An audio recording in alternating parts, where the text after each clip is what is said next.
ਸਤਿ ਸ਼੍ਰੀ ਅਕਾਲ ਜੀ। ਮੈਂ ਗੁਰਜਿੰਦਰ ਸਿੰਘ ਰੰਧਾਵਾ। ਤੁਸੀਂ ਦੇਖ ਰਹੇ ਹੋ Punjab mail USA TV channel. Doctor show program ਲੈ ਕੇ ਹਾਜ਼ਰ ਹਾਂ। ਸਾਡੇ ਸਟੂਡੀਓ ਵਿੱਚ ਅੱਜ ਡਾਕਟਰ ਕੋਮਲਪ੍ਰੀਤ ਕੌਰ ਪਿੰਡਰ ਉਹ ਹਾਜ਼ਰ ਆ। ਉਹਨਾਂ ਕੋਲੋਂ ਅਸੀਂ ਬਹੁਤ ਸਾਰੀਆਂ ਗੱਲਾਂ ਪੁੱਛਾਂਗੇ ਡਾਇਬਟੀਜ਼ ਬਾਰੇ, ਕਿਉਂਕਿ ਡਾਇਬਟੀਜ਼ ਇੱਕ ਅਜਿਹੀ ਬਿਮਾਰੀ ਹੈ ਜਿਹੜੀ ਵਰਲਡ ਵਾਈਡ ਬੜੇ ਜ਼ੋਰਾਂ ਸ਼ੋਰਾਂ ਨਾਲ ਫੈਲ ਰਹੀ ਹੈ। ਇਸ ਬਾਰੇ ਕਿਵੇਂ ਅਸੀਂ ਇਹਦਾ ਪਤਾ ਕਰ ਸਕਦੇ ਹਾਂ, ਕੀ ਇਹਦੇ ਲੱਛਣ ਹੁੰਦੇ ਆ, ਇਹਦੀ ਕੀ ਟਰੀਟਮੈਂਟ ਆ, ਉਹਦੇ ਬਾਰੇ ਸਾਰੀਆਂ ਗੱਲਾਂ ਸਾਨੂੰ ਡਾਕਟਰ ਕੋਮਲਪ੍ਰੀਤ ਹੋਰੀ ਦੱਸਣਗੇ। ਸਭ ਤੋਂ ਪਹਿਲਾਂ ਸਵਾਗਤ ਹੈ ਜੀ ਤੁਹਾਡਾ। ਸਤਿ ਸ਼੍ਰੀ ਅਕਾਲ। ਸਤਿ ਸ਼੍ਰੀ ਅਕਾਲ ਡਾਕਟਰ ਸਾਹਿਬ। ਤੁਸੀਂ ਕਾਫੀ ਲੰਬੇ ਸਮੇਂ ਤੋਂ ਇਸ ਫੀਲਡ ਵਿੱਚ ਹੈਗੇ ਹੋ। ਜਿਵੇਂ ਮੈਂ ਦੱਸ ਕੇ ਹਟਿਆ ਕਿ ਜਿਹੜੀ ਡਾਇਬਟੀਜ਼ ਹੈ ਅੱਜ ਕੱਲ੍ਹ ਕਾਫੀ ਪ੍ਰਚਲਿਤ ਹੋ ਗਈ ਆ। ਬਹੁਤ ਸਾਰੇ ਮਰੀਜ਼ ਜਿਹੜੇ ਆ ਉਹ ਦੇਖਣ ਨੂੰ ਮਿਲਦੇ ਆ। ਕੀ ਰੀਜ਼ਨ ਕੀ ਹੁੰਦਾ, ਕੀ ਇਹ ਡਾਇਬਟੀਜ਼ ਕੀ ਆ ਬਾਈ ਦੀ ਵੇ? ਡਾਇਬਟੀਜ਼ ਜਿਹਨੂੰ ਆਪਾਂ ਪੰਜਾਬੀ ਦੇ ਵਿੱਚ ਸ਼ੂਗਰ ਕਹਿ ਦਿੰਦੇ ਆ, ਇਹਦੇ ਵਿੱਚ ਕੀ ਹੁੰਦਾ ਬੇਸਿਕਲੀ ਜਿਹੜੀ ਆਪਣੀ ਡਾਇਬਟੀਜ਼ ਆ, ਡਾਇਬਟੀਜ਼ ਵੀ ਦੋ ਤਰ੍ਹਾਂ ਦੀ ਹੁੰਦੀ ਆ। ਇੱਕ ਹੁੰਦੀ ਆ ਟਾਈਪ 1, ਇੱਕ ਹੁੰਦੀ ਟਾਈਪ 2। ਜਿਹੜੀ ਟਾਈਪ 1 ਡਾਇਬਟੀਜ਼ ਆ ਉਹ ਜੈਨੇਟਿਕਲੀ ਹੁੰਦੀ ਹੈ, ਜਿਹਨੂੰ ਆਪਾਂ ਕਹਿ ਦਿੰਦੇ ਆ ਜਮਾਂਦਰੂ ਬਿਮਾਰੀ ਆ। ਉਹ ਆਪਣੀ ਫੈਮਲੀਜ਼ ਦੇ ਵਿੱਚੋਂ ਕਈ ਵਾਰ ਹੁੰਦੀ ਆ, ਕਈ ਵਾਰ ਬਾਈ ਬਰਥ ਬੱਚੇ ਨੂੰ ਹੁੰਦੀ ਆ। ਉਹਦੇ ਵਿੱਚ ਕੀ ਹੁੰਦਾ, ਆਪਣੀ ਬਾਡੀ ਦੇ ਵਿੱਚ ਇਨਸੂਲਿਨ ਜਿਹੜੀ ਹੁੰਦੀ ਆ ਉਹ ਪ੍ਰੋਡਿਊਸ ਨਹੀਂ ਹੁੰਦੀ। ਤਾਂ ਉਹ ਵਾਲੇ ਜਿਹੜੇ ਬੱਚੇ ਨੇ ਉਹ ਆਪਾਂ ਨੂੰ ਪਤਾ ਇੱਦਾਂ ਲੱਗਦਾ ਬੱਚਾ ਬਾਥਰੂਮ ਜ਼ਿਆਦਾ ਜਾਏਗਾ, ਕਈ ਵਾਰ ਇੱਕਦਮ ਬਿਮਾਰ ਹੋ ਜਾਂਦਾ ਆ, ਡੀਹਾਈਡਰੇਸ਼ਨ ਯਾਨੀ ਕਿ ਪਾਣੀ ਦੀ ਕਮੀ ਹੋ ਜਾਂਦੀ ਬਾਡੀ ਦੇ ਵਿੱਚ, ਅਤੇ ਉਹ ਇੱਕਦਮ ਬਿਮਾਰ ਹੋ ਜਾਂਦੇ ਆ ਬੱਚੇ। ਅਤੇ ਉਹ ਨੋਰਮਲੀ ਛੋਟੀ ਏਜ ਦੇ ਵਿੱਚ ਆਮ ਤੌਰ 'ਤੇ 10 ਤੋਂ 15 ਸਾਲ ਦੇ ਵਿੱਚ ਬੱਚਿਆਂ ਦਾ ਪਤਾ ਲੱਗ ਜਾਂਦਾ। ਕਈ ਵਾਰ ਥੋੜ੍ਹੀ ਜਿਹੀ ਲੇਟ 20, 22, 25 ਸਾਲ ਤੱਕ ਵੀ ਉਹਦਾ ਪਤਾ ਲੱਗਦਾ ਆ। ਅਤੇ ਉਹਦੇ ਵਿੱਚ ਆਪਣੇ ਕੋਲ ਕੋਈ ਦਵਾਈਆਂ ਵਗੈਰਾ ਦਾ ਇਲਾਜ ਨਹੀਂ ਹੁੰਦਾ। ਉਹਦੇ ਵਿੱਚ ਇਲਾਜ ਸਿਰਫ ਅਤੇ ਸਿਰਫ ਇਨਸੂਲਿਨ ਆ, ਕਿਉਂਕਿ ਬਾਡੀ ਦੇ ਵਿੱਚ ਇਨਸੂਲਿਨ ਬਣ ਨਹੀਂ ਰਹੀ ਤਾਂ ਆਪਾਂ ਨੂੰ ਇਨਸੂਲਿਨ ਦੇਣੀ ਪੈਂਦੀ ਆ। ਅੱਛਾ। ਅਤੇ ਜਿਹੜੀ ਆਪਣੀ ਦੂਸਰੀ ਤਰ੍ਹਾਂ ਦੀ ਡਾਇਬਟੀਜ਼ ਆ, ਜਿਹੜੀ ਆਪਾਂ ਮੋਸਟ ਕਾਮਨ ਡਾਇਬਟੀਜ਼ ਅੱਜ ਕੱਲ੍ਹ ਜਿਹਨੂੰ ਆਪਾਂ ਸ਼ੂਗਰ ਦਾ ਰੋਗ ਕਹਿੰਦੇ ਆ, ਉਹ ਟਾਈਪ 2 ਡਾਇਬਟੀਜ਼ ਹੈ। ਟਾਈਪ 2 ਡਾਇਬਟੀਜ਼ ਜਿਹੜੀ ਸਭ ਤੋਂ ਵੱਡਾ ਰੀਜ਼ਨ ਉਹਦੇ ਵਿੱਚ ਹੈਗਾ ਆਪਣਾ ਲਾਈਫ ਸਟਾਈਲ, ਆਪਣਾ ਖਾਣ ਪੀਣ, ਜਿਹੜਾ ਆਪਣਾ ਪੇਟ ਦਾ ਮੋਟਾਪਾ ਹੈ। ਇਹ ਸਾਰੀਆਂ ਬਿਮਾਰੀਆਂ ਦੀ ਜੜ੍ਹ ਹੈ। ਸ਼ੂਗਰ ਦਾ ਕਾਰਨ ਪੇਟ ਦੇ ਅਰਾਊਂਡ ਜਿਹੜਾ ਆਪਣਾ ਫੈਟ ਹੁੰਦਾ ਹੈ ਉਹ ਹੁੰਦਾ ਹੈ। ਉਹਦੇ ਨਾਲ ਕੀ ਹੁੰਦਾ, ਆਪਣੇ ਬਾਡੀ ਦੇ ਵਿੱਚ ਜਿਹੜੇ ਸ਼ੂਗਰ ਦਾ ਲੈਵਲ ਆ ਉਹ ਹਾਈ ਹੋਣਾ ਸ਼ੁਰੂ ਹੋ ਜਾਂਦਾ, ਖਾਣਾ ਪਚਦਾ ਨਹੀਂ। ਇਹਦੇ ਨਾਲ ਹੀ ਲਿੰਕਡ ਹੁੰਦੇ ਆਪਣੇ ਜਿਹੜੇ ਕੋਲੈਸਟਰੋਲ ਵਧੇ ਹੁੰਦੇ ਆ। ਅਤੇ ਇਹ ਸਾਰੀਆਂ ਆਪਣੀਆਂ ਮੈਟਾਬੋਲਿਕ ਸਿੰਡਰੋਮ ਕਹਿੰਦੇ ਆ ਆਪਾਂ, ਅਤੇ ਇਹ ਸਾਰੀਆਂ ਲਾਈਫ ਸਟਾਈਲ ਡਿਜ਼ੀਜ਼ਸ ਨੇ। ਤੁਹਾਡਾ ਕਹਿਣ ਦਾ ਮਤਲਬ ਇਹ ਆ ਕਿ ਜਿਹੜੀ ਸ਼ੂਗਰ ਜਾਂ ਡਾਇਬਟੀਜ਼ ਜਿਹੜੀ ਹੈਗੀ ਆ ਉਹ ਇਸ ਬਿਮਾਰੀ ਦੀ ਕੋਈ ਏਜ ਲਿਮਿਟ ਨਹੀਂ ਹੈਗੀ।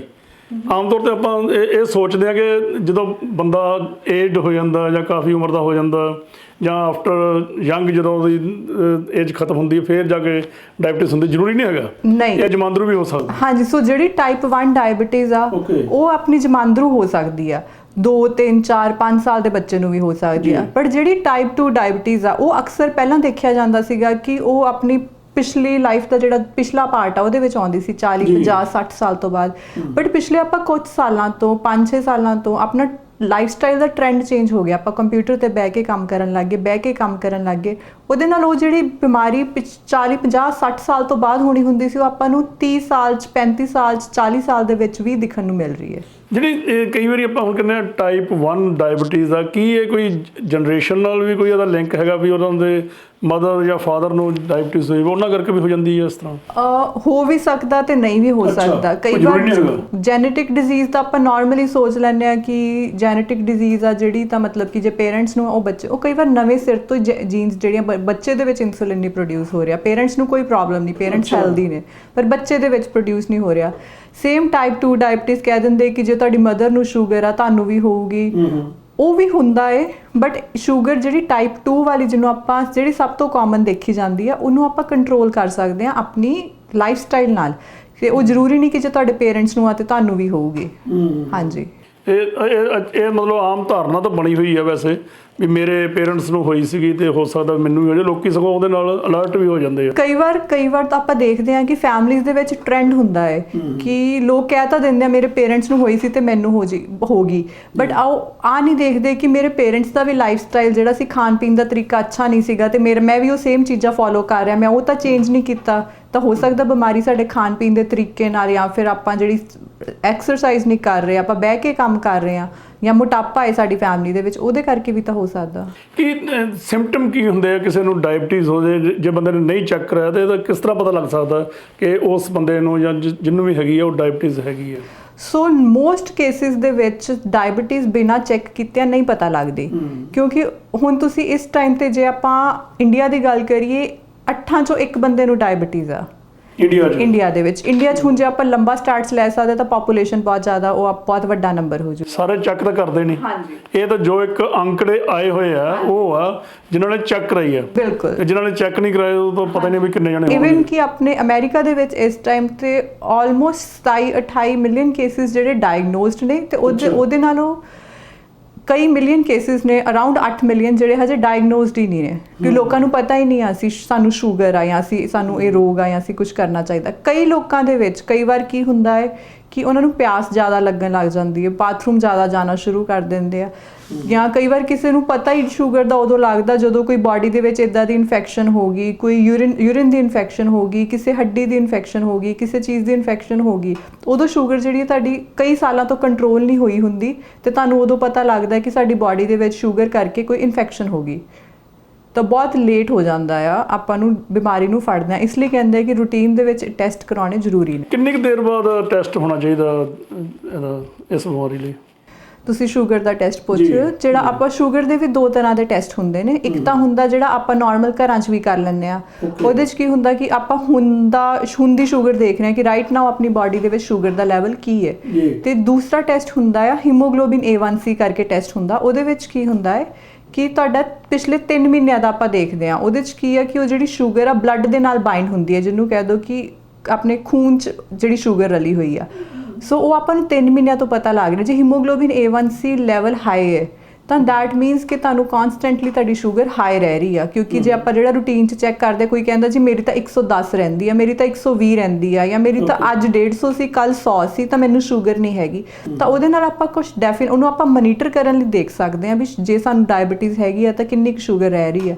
ਬਟ ਜਿਹੜਾ ਆਪਣਾ ਡੈਫੀਨੇਟਿਵ ਟੈਸਟ ਹੁੰਦਾ ਉਹ ਹੀਮੋਗਲੋਬਿਨ A1C ਹੁੰਦਾ। ਜਿਹੜੇ ਆਫੀਸ਼ੀਅਲੀ ਜਿਹੜੇ ਡਾਕਟਰ ਕਹਿੰਦੇ ਆ ਵੀ ਸ਼ੂਗਰ ਜਿਹੜੀ ਆ ਉਹ ਨਾਰਮਲ ਆ, ਉਹ ਕਿੰਨੀ ਹੋਣੀ ਚਾਹੀਦੀ ਬਾਈ ਦੀ? ਸੋ ਜਿਹੜੇ ਆਪਣੇ ਸ਼ੂਗਰ ਦੇ ਲੈਵਲਸ ਨੇ ਉਹ ਵੀ ਡਿਫਰੈਂਟ ਹੁੰਦੇ। ਜਿੱਦਾਂ ਖਾਲੀ ਪੇਟ ਸ਼ੂਗਰ ਆਪਾਂ 100 ਤੋਂ ਘੱਟ ਠੀਕ ਲੈ ਲੈਂਦੇ ਆ, 70 to 100 ਤੱਕ ਠੀਕ ਆ। ਜੇ ਮੈਂ ਨਾਨ ਡਾਇਬਟਿਕ ਲੋਕਾਂ ਦੀ ਗੱਲ ਕਰ ਰਹੀ ਹਾਂ। ਤੇ ਜਿਹੜੀ ਆਪਣੀ ਦੂਸਰੀ 100 ਤੋਂ 125 ਜਦੋਂ ਆ ਗਈ, ਉਹ ਆਪਣੀ ਹੋ ਜਾਂਦੀ ਆ ਬਾਰਡਰ ਲਾਈਨ। ਤੇ ਜਦੋਂ 125 ਤੋਂ ਉੱਪਰ ਰਹਿਣ ਲੱਗ ਜੇ ਉਹ ਆਪਣੀ ਸ਼ੂਗਰ ਆ। ਹੁਣ ਜਿਹੜੇ ਬੰਦੇ ਨੂੰ ਆਲਰੇਡੀ ਸ਼ੂਗਰ ਆ ਉਹਦੇ ਵਿੱਚ ਆਪਾਂ ਜੇ 140 ਤੋਂ ਉੱਤੇ ਆ ਸ਼ੂਗਰ, ਆਪਾਂ ਉਹਨੂੰ ਨਾਰਮਲ ਕੰਸੀਡਰ ਕਰਦੇ ਹਾਂ ਕਿ ਇਹਨੂੰ ਸ਼ੂਗਰ ਆਲਰੇਡੀ ਡਾਇਗਨੋਸ ਹੋਈ ਆ, ਡਾਇਬਟਿਕ ਆ ਬੰਦਾ। ਤੇ ਜੇ ਇਹਦੀ 140 ਤੋਂ ਉੱਪਰ ਸ਼ੂਗਰ ਰਹਿ ਰਹੀ ਆ ਤਾਂ ਠੀਕ ਆ। ਓਕੇ, ਹਾਂਜੀ। ਉਹਦਾ ਕੋਈ ਨੁਕਸਾਨ ਨਹੀਂ ਹੁੰਦਾ ਕੋਈ ਲੌਂਗ ਟਰਮ ਜਾਂ ਇਸ ਤਰ੍ਹਾਂ ਕੋਈ? ਸੋ ਜਿਹੜੀ ਸ਼ੂਗਰ ਹੈਗੀ ਉਹ ਹਰ ਆਰਗਨ ਤੇ ਇਫੈਕਟ ਪਾਉਂਦੀ ਹੈ ਆਪਣੇ, ਜਿਹੜੀ ਕਨਸਟੈਂਟਲੀ ਹਾਈ ਸ਼ੂਗਰ ਰਹਿੰਦੀ। ਇਹਦੇ 'ਚ ਆਪਾਂ 2 ਤਰ੍ਹਾਂ ਦੇ ਚੇਂਜਸ ਕਹਿੰਦੇ ਆ। ਇੱਕ ਹੁੰਦੇ ਆ ਮਾਈਕਰੋਵੈਸਕੂਲਰ ਚੇਂਜਸ, ਇੱਕ ਹੁੰਦੇ ਆ ਮੈਕਰੋਵੈਸਕੂਲਰ। ਮਾਈਕਰੋਵੈਸਲਸ ਮਤਲਬ ਜਿਹੜੇ ਬਾਡੀ 'ਚ ਛੋਟੀਆਂ ਨਾੜੀਆਂ ਨੇ। ਮੈਕਰੋਵੈਸਕੂਲਰ ਜਿਹੜੇ ਵੱਡੇ, ਜਿਹਦੇ 'ਚ ਹਾਰਟ ਆ ਗਿਆ, ਕਿਡਨੀਜ਼ ਆ ਗਈਆਂ। ਹੁਣ ਜਦੋਂ ਆਪਾਂ ਇੱਕ ਵਾਰ ਸ਼ੂਗਰ ਹੋ ਗਈ, ਆਪਾਂ ਜਿਹੜੇ ਤਾਂ ਜਦੋਂ ਉਹਨੂੰ ਕੰਟਰੋਲ ਰੱਖਾਂਗੇ ਤਾਂ ਜਿਹੜੇ ਆਪਣੇ ਮਾਈਕਰੋਵੈਸਕੂਲਰ ਚੇਂਜਸ ਹੁੰਦੇ ਨੇ, ਜਿਵੇਂ ਕਿ ਆਪਣੇ ਨਾੜਾਂ ਤੇ ਇਫੈਕਟ ਕਰਦੀ ਹੈ, ਜਿਵੇਂ ਕਈਆਂ ਨੂੰ ਪੈਰ ਸੁੰਨ ਰਹਿਣ ਲੱਗ ਜਾਂਦੇ ਹੈ, ਠੰਡੇ ਗਰਮ ਦਾ ਪਤਾ ਨਹੀਂ ਲੱਗਦਾ, ਤੇ ਉਹ ਜਿਹੜੀਆਂ ਚੀਜ਼ਾਂ ਨੇ ਉਹ ਤਾਂ ਆਪਣੀ ਸ਼ੂਗਰ ਨੂੰ ਬਹੁਤ ਜ਼ਿਆਦਾ ਜੇ ਆਪਾਂ ਕੰਟਰੋਲ 'ਚ ਕਰਦੇ ਹਾਂ ਉਹ ਪ੍ਰੀਵੈਂਟ ਹੋ ਸਕਦੀਆਂ ਆ। ਤੇ ਬਟ ਜਿਹੜੇ ਆਪਣੇ ਕੋਈ ਜਿਹੜੀ ਸ਼ੂਗਰ ਨੇ ਹਾਰਟ ਤੇ ਇਫੈਕਟ ਪਾਉਣਾ ਹੈ ਜਾਂ ਉਹ ਜਿਹੜੇ ਵੱਡੇ ਆਰਗਨਸ ਤੇ ਇਫੈਕਟ ਪਾਉਂਦੇ ਆ, ਉਹਦੇ ਲਈ ਜਿਹੜੇ ਹਜੇ ਆਪਣੀਆਂ ਸਟੱਡੀਜ਼ ਚੱਲ ਰਹੀਆਂ ਨੇ ਉਹ ਕੰਟਰੋਵਰਸ਼ੀਅਲ ਆ ਥੋੜਾ, ਕਿ ਉਹ ਕਿੰਨਾ ਕੁ ਪ੍ਰੀਵੈਂਟ ਹੁੰਦਾ ਹੈ ਤੇ ਕਿੰਨਾ ਕੁ ਨਹੀਂ ਹੁੰਦਾ। ਇਸ ਲਈ ਕੋਈ ਵੀ ਬੰਦਾ ਹੈ ਆਪਣਾ 40 ਸਾਲ ਤੋਂ ਬਾਅਦ ਜਿਹਨੂੰ ਵੀ ਸ਼ੂਗਰ ਹੈ ਉਹਨੂੰ ਨਾਲ ਆਪਣੇ ਕੋਲੇਸਟ੍ਰੋਲ ਮੋਨੀਟਰ ਕਰਨੇ ਚਾਹੀਦੇ, ਐਂਡ ਉਹ ਆਪਾਂ ਰਿਸਕ ਕੈਲਕੂਲੇਟ ਕਰਕੇ ਨਾਲ ਕੋਲੇਸਟ੍ਰੋਲ ਦੀ ਦਵਾਈ ਦੇਣੀ ਜ਼ਰੂਰੀ ਹੈ। ਜਿਹੜੇ ਘਰ ਵਿੱਚ ਆਪਾਂ ਆਪ ਚੈੱਕ ਕਰਦੇ ਆ ਤੇ ਉਹ ਕਿਹੜਾ ਟਾਈਮ ਬੈਸਟ ਹੁੰਦਾ? ਸਵੇਰ ਦਾ, ਰੋਟੀ ਖਾਣ ਦਾ, ਬਾਅਦ ਦਾ, ਪਹਿਲਾਂ ਦਾ, ਕਿਸ ਤਰ੍ਹਾਂ ਹੁੰਦਾ? ਸੋ ਤੁਸੀਂ ਉਹ ਦੋਨੋਂ ਟਾਈਮ ਚੈੱਕ ਕਰਕੇ ਉਹਨੂੰ ਕੰਪੇਅਰ ਕਰ ਸਕਦੇ ਹੋ।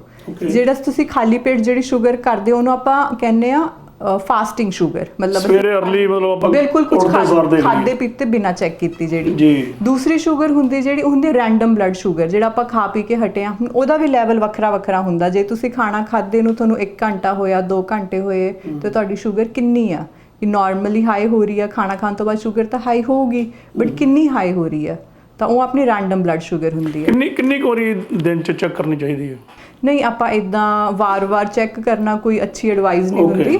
ਤੇ ਆਪਾਂ ਨੂੰ ਜਿਵੇਂ ਰੂਟੀਨ ਦੇ ਵਿੱਚ ਵੈਸੇ ਆਪਾਂ ਨੂੰ ਆਪਣੀ ਸ਼ੂਗਰ ਤੇ ਨਜ਼ਰ ਰੱਖਣੀ ਚਾਹੀਦੀ ਹੈ, ਜੇ ਆਪਾਂ ਨੂੰ ਆਲਰੇਡੀ ਜਿਵੇਂ ਆਪਾਂ ਰੂਟੀਨ ਆਪਣੇ ਟੈਸਟ ਕਰਾਉਂਦੇ। ਬਟ ਜੇ ਕਿਸੇ ਨੂੰ ਇੱਕ ਵਾਰ ਡਾਇਬਟੀਜ਼ ਡਾਇਗਨੋਸ ਹੋ ਗਈ, ਉਸ ਤੋਂ ਬਾਅਦ ਉਹਨੂੰ ਆਪਣੇ ਘਰੇ ਜਿਵੇਂ ਹਫਤੇ 'ਚ 1 ਵਾਰ ਜਾਂ 2 ਵਾਰ ਆਪਣੀਆਂ ਦੋਨੋਂ ਸ਼ੂਗਰਸ ਦੇਖਣੀਆਂ ਚਾਹੀਦੀਆਂ ਕਿ ਫਾਸਟਿੰਗ ਕਿੰਨੀ ਆਈ ਤੇ ਰੈਂਡਮ ਕਿੰਨੀ ਆਈ।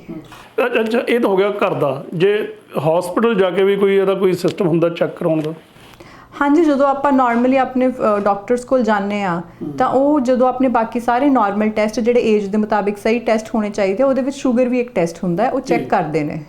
ਕਿੰਨੀ ਕੁ ਦੇਰ ਬਾਅਦ ਡਾਕਟਰ ਨੂੰ ਇਹ ਦਿਖਾਉਣਾ ਚਾਹੀਦਾ ਜੇ ਤੁਹਾਨੂੰ ਸ਼ੂਗਰ ਹੈਗੀ ਹੈ ਜੀ ਤਾਂ ਜਿਹੜਾ ਆਪਣਾ ਹੀਮੋਗਲੋਬਿਨ A1C ਆ ਆਪਾਂ ਨਾਰਮਲੀ 3 ਤੋਂ 4 ਮਹੀਨੇ ਬਾਅਦ ਰਿਪੀਟ ਕਰ ਸਕਦੇ ਆ।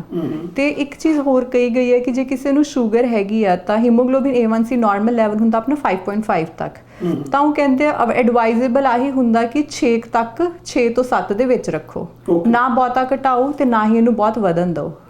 ਹਾਂਜੀ, ਤੇ ਜਦੋਂ ਸ਼ੂਗਰ ਹੋ ਜੇ ਤਾਂ ਉਸ ਤੋਂ ਬਾਅਦ ਕਹਿੰਦੇ ਵੀ ਕੋਈ ਖੁਰਾਕ ਦਾ ਵੀ ਕੋਈ ਖਾਸ ਖਿਆਲ ਰੱਖਣਾ ਪੈਂਦਾ, ਉਹਦੇ ਵੀ ਕੋਈ ਇਫੈਕਟ ਹੈਗੇ? ਹਾਂਜੀ ਬਿਲਕੁਲ, ਆਪਾਂ ਜਿੰਨਾ ਜ਼ਿਆਦਾ ਆਪਾਂ ਜਿਹਨੂੰ ਜੰਕ ਫੂਡ ਕਹਿ ਦਿੰਦੇ ਆ ਪਲੇਨ ਲੈਂਗੁਏਜ ਦੇ ਵਿੱਚ, ਜਿੰਨਾ ਵੀ ਫਰਾਈ ਫੂਡ, ਤਲਿਆ ਮਿੱਠਾ, ਜਿੰਨਾ ਵੀ ਫੂਡ ਦੇ ਵਿੱਚ ਕੈਲੋਰੀ ਜ਼ਿਆਦਾ ਹੁੰਦੀ ਆ। ਇਟਸ ਨਾਟ ਅਬਾਊਟ ਕਿ ਤੁਸੀਂ ਮਿੱਠਾ ਖਾ ਰਹੇ ਹੋ, ਇਟਸ ਅਬਾਊਟ ਕਿ ਤੁਸੀਂ ਕੈਲੋਰੀਜ਼ ਹੋਰ ਤਰੀਕੇ ਨਾਲ ਵੀ ਕਿੰਨੀਆਂ ਖਾ ਰਹੇ ਹੋ। ਤੁਸੀਂ ਡੀਪ ਫਰਾਈਡ ਫੂਡ ਖਾਈ ਜਾਓ, ਫਿਰ ਸਭ ਤੋਂ ਆਪਾਂ ਜਿਹੜੇ ਕੋਲਡ ਡਰਿੰਕ ਪੀਂਦੇ ਆ ਜਾਂ ਜਿਹੜਾ ਪੈਕਡ ਫੂਡ ਖਾਂਦੇ ਆ, ਇਹ ਸਾਰਾ ਬਹੁਤ ਮਾੜਾ ਹੈਲਥ ਲਈ। ਅਲਕੋਹਲ ਬਿਲਕੁਲ। ਹਾਂਜੀ, ਤੇ ਇੱਕ ਚੀਜ਼ ਹੋਰ ਆ ਕਿ ਜੇ ਤੁਹਾਨੂੰ ਸ਼ੂਗਰ ਹੈਗੀ ਆ, ਤੁਸੀਂ ਆਪਣੀ ਡਾਈਟ ਦੇ ਹਿਸਾਬ, ਡਾਈਟ ਨਾਲ ਤੇ ਐਕਸਰਸਾਈਜ਼ ਨਾਲ ਵੀ ਉਹਨੂੰ ਕੰਟਰੋਲ ਕਰ ਸਕਦੇ। ਅੱਛਾ, ਇਹ ਜ਼ਰੂਰੀ ਹੈ ਨਾਲੇ ਵੀ? ਹਾਂਜੀ, ਇਹ ਬਿਲਕੁਲ ਜ਼ਰੂਰੀ। ਕਈ ਵਾਰੀ ਕਈ ਲੋਕ ਕਹਿੰਦੇ ਆ ਕਿ ਪੈਦਲ ਚੱਲ ਕੇ ਜਿਹੜੀ ਆ ਉਹ ਜ਼ਿਆਦਾ ਕੰਮ ਕਰਦੀ ਹੈ ਬਜਾਏ ਕਿ ਭੱਜਣ ਦੇ। ਨਹੀਂ, ਇਦਾਂ ਦਾ ਕੁਝ ਨਹੀਂ ਹੁੰਦਾ, ਐਕਸਰਸਾਈਜ਼ ਹੀ ਹੈ। ਓਕੇ। ਹਾਂਜੀ, ਤੁਸੀਂ ਕਿਸੇ ਵੀ ਕਈ ਵਾਰੀ ਅਸੀਂ ਕਈਆਂ ਨੂੰ ਪੁੱਛਦੇ ਹਾਂ ਤੁਸੀਂ ਪੈਦਲ ਕਿਉਂ ਚੱਲ ਰਹੇ ਹੋ, ਤੇ ਉਹ ਕਹਿੰਦੇ ਵੀ ਸਾਨੂੰ ਡਾਕਟਰ ਨੇ ਦੱਸਿਆ ਵੀ ਅਸੀਂ ਪੈਦਲ ਚੱਲਣਾ ਤੇ ਜ਼ਿਆਦਾ ਇਫੈਕਟ ਕਰੂਗੀ ਸ਼ੂਗਰ ਠੀਕ ਕਰਨ ਨੂੰ, ਤੇ ਜੇ ਭੱਜਾਂਗੇ ਉਹ ਜ਼ਿਆਦਾ ਇਫੈਕਟਡ ਨਹੀਂ ਹੁੰਦੀ। ਨਹੀਂ, ਇਦਾਂ ਦਾ ਕੁਝ ਨਹੀਂ ਹੈ। ਸ਼ੂਗਰ ਦਾ ਆਪਾਂ ਆਪਣਾ ਮੇਨ, ਜਿਵੇਂ ਮੈਂ ਤੁਹਾਨੂੰ ਸਟਾਰਟਿੰਗ ਦੇ ਵਿੱਚ ਕਿਹਾ ਕਿ ਆਪਣਾ ਬੈਲੀ ਫੈਟ ਜਿਹੜਾ ਮੋਟਾਪਾ ਹੈ ਉਹਨੂੰ ਘਟਾਈਏ, ਤਾਂ ਉਹ ਚੀਜ਼ ਜਿਹੜੀ ਆਪਣੀ ਸ਼ੂਗਰ ਨੂੰ ਪ੍ਰੀਵੈਂਟ ਕਰੇਗੀ, ਸ਼ੂਗਰ ਨੂੰ ਕੰਟਰੋਲ 'ਚ ਵੀ ਰੱਖੇਗੀ। ਪਰ ਜੇ ਆਪਾਂ ਕਹੀਏ ਭੱਜਣਾ ਰੋਕਿਆ ਜੇ ਕਿਸੇ ਡਾਕਟਰ ਨੇ, ਉਹਦੇ ਪਿੱਛੇ ਕੋਈ ਹੋਰ ਕਾਰਨ ਹੋਊਗਾ, ਸ਼ੂਗਰ ਡਾਇਰੈਕਟਲੀ ਕਾਰਨ ਹੋਊਗਾ। ਹਾਂਜੀ, ਕੋਈ ਹਾਰਟ ਦਾ ਰੀਜ਼ਨ ਹੋ ਸਕਦਾ, ਕੋਈ ਆਰਥੋ ਦਾ ਰੀਜ਼ਨ ਹੋ ਸਕਦਾ, ਕੋਈ ਵੀ ਰੀਜ਼ਨ ਹੋ ਸਕਦਾ। ਹਾਂਜੀ ਜੀ, ਬਹੁਤ ਅੱਛਾ। ਤੇ ਇਹਦਾ ਟ੍ਰੀਟਮੈਂਟ ਕੀ ਹੈਗਾ? ਜਿਹੜਾ ਮੈਡੀਕਲ ਟ੍ਰੀਟਮੈਂਟ ਆ ਆਪਣਾ, ਸਭ ਤੋਂ ਪਹਿਲਾਂ ਤਾਂ ਅਸੀਂ ਐਡਵਾਈਸ ਕਰਦੇ ਹਾਂ ਪੇਸ਼ੈਂਟ ਨੂੰ ਲਾਈਫ ਸਟਾਈਲ ਮੋਡੀਫਿਕੇਸ਼ਨ। ਆਪਣਾ ਖਾਣ ਪੀਣ ਬਦਲੋ, ਆਪਣਾ ਰਹਿਣ ਸਹਿਣ ਬਦਲੋ, ਆਪਣੇ ਐਕਸਰਸਾਈਜ਼ ਜ਼ਰੂਰ ਕਰੋ ਲਾਈਫ ਦੇ ਵਿੱਚ, ਤੇ ਭਾਵੇਂ ਸਿਰਫ 30 ਮਿੰਟ ਦੀ ਸੈਰ ਕਰੋ ਕੱਲੀ, ਬਟ ਜ਼ਰੂਰ ਕਰੋ ਕੁਛ। ਦੂਸਰੀ ਚੀਜ਼ ਇਸ ਤੋਂ ਬਾਅਦ ਆ ਗਿਆ ਆਪਣੀਆਂ ਮੈਡੀਕੇਸ਼ਨਸ, ਜਿਹੜੀਆਂ ਦਵਾਈਆਂ ਆਉਂਦੀਆਂ। ਆਪਣੇ ਕਾਫੀ ਤਰ੍ਹਾਂ ਦੀਆਂ ਦਵਾਈਆਂ ਹੁੰਦੀਆਂ, ਸਭ ਤੋਂ ਕਾਮਨਲੀ ਆਪਾਂ ਮੈਟਫੋਰਮਿਨ ਯੂਜ਼ ਕਰਦੇ, ਜਿਹੜੀ ਸਭ ਤੋਂ ਪਹਿਲਾਂ ਯੂਜ਼ ਕੀਤੀ ਜਾਂਦੀ ਹੈ।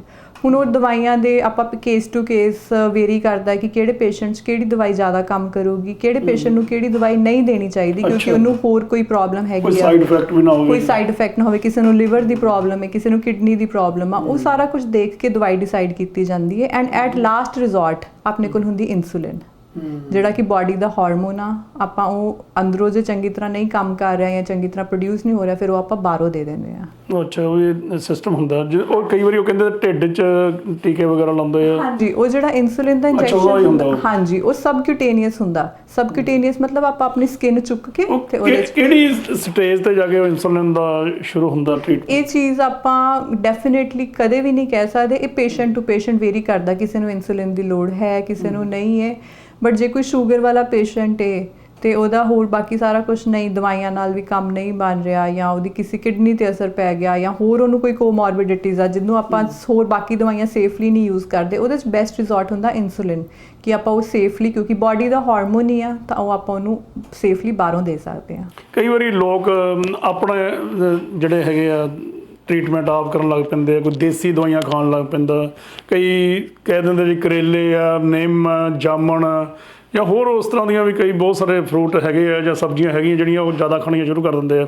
ਕੀ ਉਹ ਇਫੈਕਟ ਕਰਦੀਆਂ ਇਸ ਚੀਜ਼? ਹਾਂਜੀ, ਸੋ ਜੇ ਆਪਾਂ ਦੇਖੀਏ ਨਾ, ਹਰ ਪਾਸੇ ਅੱਜ ਕੱਲ੍ਹ ਹੋਲਿਸਟਿਕ ਅਪਰੋਚ ਬਹੁਤ ਆ ਰਹੀ ਹੈ ਟ੍ਰੀਟਮੈਂਟ ਲਈ। ਹੋਲਿਸਟਿਕ ਅਪਰੋਚ ਮਤਲਬ ਕਿ ਅਸੀਂ ਆਪਣੀ ਜੜੀਆਂ ਬੂਟੀਆਂ ਨਾਲ ਜਾਂ ਖਾਣ ਪੀਣ ਨਾਲ ਆਪਣੀ ਬਿਮਾਰੀ ਠੀਕ ਕਰਨੀ ਹੈ। ਅੱਛੀ ਗੱਲ ਹੈ, ਬਟ ਆਪਾਂ ਕੋਈ ਵੀ ਚੀਜ਼ ਜਦੋਂ ਕੰਟਰੋਲਡ ਨਹੀਂ ਹੈ, ਆਪਾਂ ਨੂੰ ਪਤਾ ਨਹੀਂ ਆਪਣੀ ਬਾਡੀ ਦੇ ਅੰਦਰ ਕੀ ਜਾ ਰਿਹਾ ਹੈ, ਤਾਂ ਉਹ ਆਪਾਂ ਨੂੰ ਇੱਦਾਂ ਬਲਾਈਂਡਲੀ ਨਹੀਂ ਲੈਣੀ ਚਾਹੀਦੀ ਕਿ ਕਿਸੇ ਨੇ ਕੋਈ ਸਪਲੀਮੈਂਟ ਲਾਂਚ ਕਰਤਾ ਜਾਂ ਕਿਸੇ ਨੇ, ਕਿਉਂਕਿ ਕੋਈ ਦੇਸੀ ਦਵਾਈ, ਕਿਉਂਕਿ ਆਪਾਂ ਨੂੰ ਜਦੋਂ ਤੱਕ ਪਤਾ ਨਹੀਂ ਉਹਦੇ ਵਿੱਚ ਕੀ ਆ, ਤੇ ਜੇ ਆਪਾਂ ਨੂੰ ਪਤਾ ਵੀ ਕੀ ਹੈ ਤੇ ਉਹਦੇ ਸਾਈਡ ਇਫੈਕਟਸ ਕੀ ਨੇ, ਕਿਉਂਕਿ ਇਹ ਇੱਕ ਬਹੁਤ ਵੱਡੀ ਗਲਤਫਹਿਮੀ ਹੈ ਕਿ ਸਾਰੇ ਜਿੰਨੇ ਵੀ ਆਪਣੀਆਂ ਹਰਬਲ ਚੀਜ਼ਾਂ ਨੇ ਜਾਂ ਜਿੰਨੀਆਂ ਵੀ ਹੋਲਿਸਟਿਕ ਅਪਰੋਚਿਸ ਨੇ ਵੀ ਇਹ ਸੇਫ ਹੁੰਦੀਆਂ। ਇੱਦਾਂ ਦਾ ਬਿਲਕੁਲ ਨਹੀਂ ਆ, ਇਹਨਾਂ ਦੇ ਬਹੁਤ ਸਾਈਡ ਇਫੈਕਟਸ ਵੀ ਹੁੰਦੇ ਨੇ।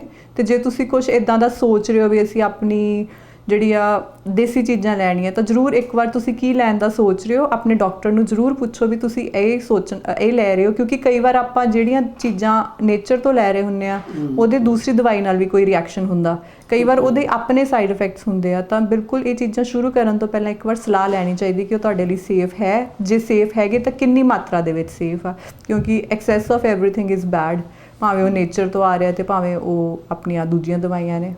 ਡਾਕਟਰ ਸਾਹਿਬ ਤੁਸੀਂ ਅਖੀਰ ਵਿੱਚ ਕੀ ਕਹਿਣਾ ਚਾਹੁੰਦੇ ਹੋ ਆਪਣੇ ਵੱਲੋਂ ਵੀ ਕਿਸ ਤਰੀਕੇ ਨਾਲ ਕੰਟਰੋਲ ਹੋਣੀ ਚਾਹੀਦੀ ਹੈ ਸ਼ੂਗਰ?